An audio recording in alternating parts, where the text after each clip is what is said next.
श्री शिव महापुराण द्वितीय सतीखंड प्रारंभ 20वां अध्याय ब्रह्मा की विरूपता वर्णन। नारद जी ने पूछा कि हे ब्रह्मांड, हे विदेह, हे महाभाग, फिर इसके आगे क्या हुआ? समस्त पापों का नाशक शिव सती का समस्त दिव्य चरित्र मुझे सुनाने की कृपा कीजिए। ब्रह्मा जी बोले, हे नारद, जब शिव जी ने मेरा वध नहीं किया तो सब देवता प्रसन्न हो जय जय करते हुए शंकर की स्तुति करने लगे। मैंने भी अनेकों स्रोतों से उनकी स्तुति की। तब भगवान शंकर ने प्रसन्न हो सबके सामने ही मुझसे कहा कि हे तात ब्रह्मा, अब निर्भय हो जाओ और मेरी आज्ञा से आपका मस्तक स्पर्श करो। मैंने अपना मस्तक छूकर उन्हें प्रणाम किया। शिव जी मेरे मस्तक पर जा बैठे। इंद्रादि देवताओं के देखते मैं लज्जित हो गया। फिर तो शिव जी की स्तुति कर मैंने उनसे क्षमा याचना की और इस पाप की शुद्धि का कोई उपाय पूछा।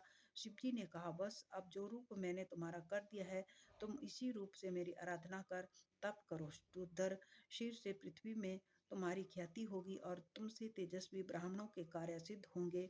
तुमने अपना वीर्यपात कर मनुष्यों जैसा कार्य किया है, अतः तुम मनुष्य बनकर पृथ्वी पर विचरण करो। जो लोग तुम्हें इस रूप में देखेंगे वे यही कहेंगे कि शिव जी ब्रह्मा के सिर पर बैठे हैं और इससे लोक पर सत्री गमन भी नहीं करेंगे। इसी से तुम्हारे पापों की शुद्धि होगी और जो पृथ्वी पर तुम्हारे वीर्य की 4 बूंदें गिरी हैं, उनसे आकाश में प्रलय करने वाले 4 बादल होंगे।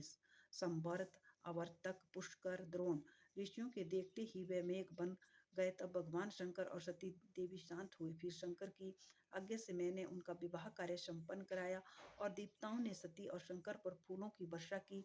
बड़ा उत्सव हुआ। तब उन ईश्वर ने आदर पूर्वक मुझसे कहा कि हे ब्रह्मांड, तुमने विवाह कर्म उत्तम कराया, इससे मैं प्रसन्न हो तुम्हें आचार्य की पदवी देता हूँ। और बोलो, दक्षिणा क्या दूं? मैंने विनम्र होकर कहा कि हे देवेश, यदि आप मुझ पर प्रसन्न हैं तो मनुष्यों की पाप शुद्धि के लिए आप इस वेदी में इसी रूप में सर्वदा स्थित रहिए। मैं इसी के समीप अपना आश्रम बनाकर तप करूंगा। शिव जी ने कहा, तथा अस्तु, ऐसा ही हो। मैं लोक हितार्थ इस वेदी में सती देवी सहित वास करूंगा। पश्चात भगवान शंकर ने हाथ जोड़ दक्ष से सती सहित जाने की विदा मांगी। दक्ष ने बड़े उत्साह से अपनी पुत्री सती सहित शंकर को विदा किया। शिव जी कैलाश धाम अपने आश्रम पर पहुंचे। वहां पहुंचकर उन्होंने सब ऋषियों सहित सब देवताओं को विदा किया। सब शिव जी को नमस्कार कर अपने स्थान पर चले गए। शिव जी प्रसन्न हो सती सहित हिमालय पर विहार करने लगे। हे मुने, स्वयंभुव मनु के समय होने वाले शिव विवाह का यह वर्णन मैंने तुम्हें सुनाया।